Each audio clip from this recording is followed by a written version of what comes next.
एक छोटे से गांव में रामू और श्यामू नाम के दो लड़के रहते थे।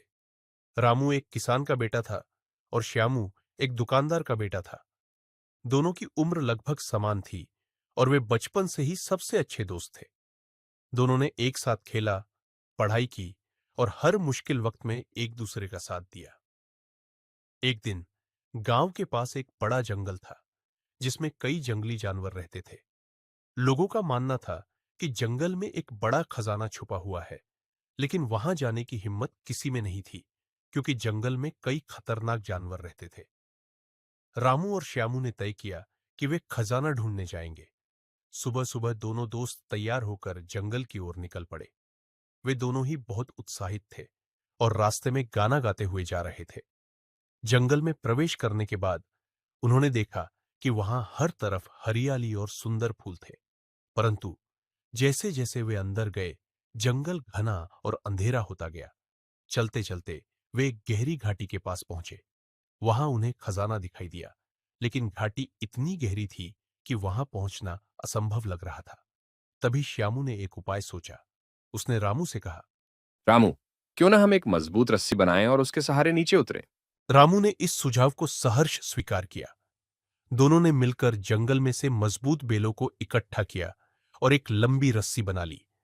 रामू ने रस्सी का एक सिरा पेड़ से बांधा और दूसरे सिरे को कसकर पकड़ा। श्यामू ने रामू को संभालते हुए रस्सी को धीरे धीरे नीचे छोड़ना शुरू किया।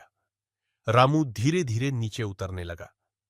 कुछ देर बाद रामू खजाने के पास पहुंच गया और उसने उसे खोलकर देखा। खजाने में सोने चांदी के सिक्के और कीमती जवाहरात भरे थे। रामू ने श्यामू को ऊपर से चिल्लाकर कहा। श्यामू, हमने खजाना पा लिया। श्यामू भी बहुत खुश हुआ।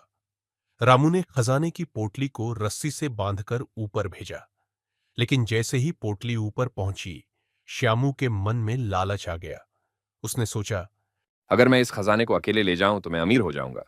श्यामू ने रस्सी को काट दिया और रामू को नीचे छोड़ दिया। रामू ने घबरा कर कहा, श्यामू, तुमने ये क्या किया? लेकिन श्यामू ने उसकी बात नहीं सुनी और खजाने की पोटली लेकर गांव की ओर भाग गया। रामू घाटी में फंसा हुआ था। उसने अपने आप को संभालने की कोशिश की और सोचा कि किसी तरह यहां से बाहर निकलना होगा। रामू ने अपने चारों ओर देखा और एक पत्थर की सीढ़ी को देखा जो घाटी से बाहर की ओर जा रही थी। उसने हिम्मत जुटाई और सीढ़ी के सहारे धीरे धीरे ऊपर चढ़ने लगा। कई घंटों की मेहनत के बाद रामू घाटी से बाहर आ गया। रामू बहुत थका हुआ और निराश था, लेकिन उसने हार नहीं मानी। वह सीधा गांव की ओर चल पड़ा। गांव में पहुंचते ही उसने देखा कि श्यामू खजाने के साथ खुशियां मना रहा था। रामू ने सोचा, अगर मैं उसे सबके सामने बेनकाब करूंगा तो इससे कोई फायदा नहीं होगा। मैं उसे उसके किए का एहसास दिलाना चाहता हूं। रामू ने गांव के मुखिया को सारी बात बताई। मुखिया ने कहा, रामू, सच्चे दोस्त कभी धोखा नहीं देते। श्यामू को उसकी गलती का एहसास खुद ही होगा। कुछ दिनों बाद गांव में एक बड़ा मेला लगा। श्यामू ने अपने सारे पैसे उस मेले में लगा दिए और दिखावा करने लगा कि वह बहुत अमीर है। लेकिन मेले के बाद वह देखता है कि उसके पास अब कुछ भी नहीं बचा है।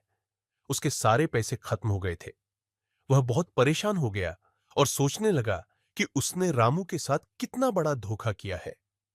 श्यामू ने सोचा, अगर मैंने रामू को धोखा ना दिया होता तो आज मेरे पास एक सच्चा दोस्त होता और शायद खजाना भी। वह बहुत पछताया और रामू से माफी मांगने के लिए उसके पास गया। श्यामू ने रामू से कहा, रामू, मुझे माफ कर दो। मैंने लालच में आकर तुम्हें धोखा दिया। मैं बहुत शर्मिंदा हूं। रामू ने श्यामू को गले लगाया और कहा, श्यामू, सच्चे दोस्त माफ करने में नहीं हिचकिचाते। मैंने तुम्हें माफ किया, लेकिन याद रखना, लालच हमेशा बुरा होता है और सच्चाई ही सबसे बड़ी दौलत है। श्यामू ने यह बात गांठ बांध ली और दोनों फिर से अच्छे दोस्त बन गए। इस घटना के बाद श्यामू ने कभी लालच नहीं किया और हमेशा सच्चाई का मार्ग अपनाया। दोनों दोस्तों ने मिलकर अपने गांव को भी खुशहाल बनाने में मदद की। इस कहानी से हमें यह सीख मिलती है कि सच्ची दोस्ती और सच्चाई ही जीवन की सबसे बड़ी दौलत है। लालच हमेशा विनाश की ओर ले जाता है, जबकि ईमानदारी और निष्ठा से ही वास्तविक खुशी प्राप्त होती है।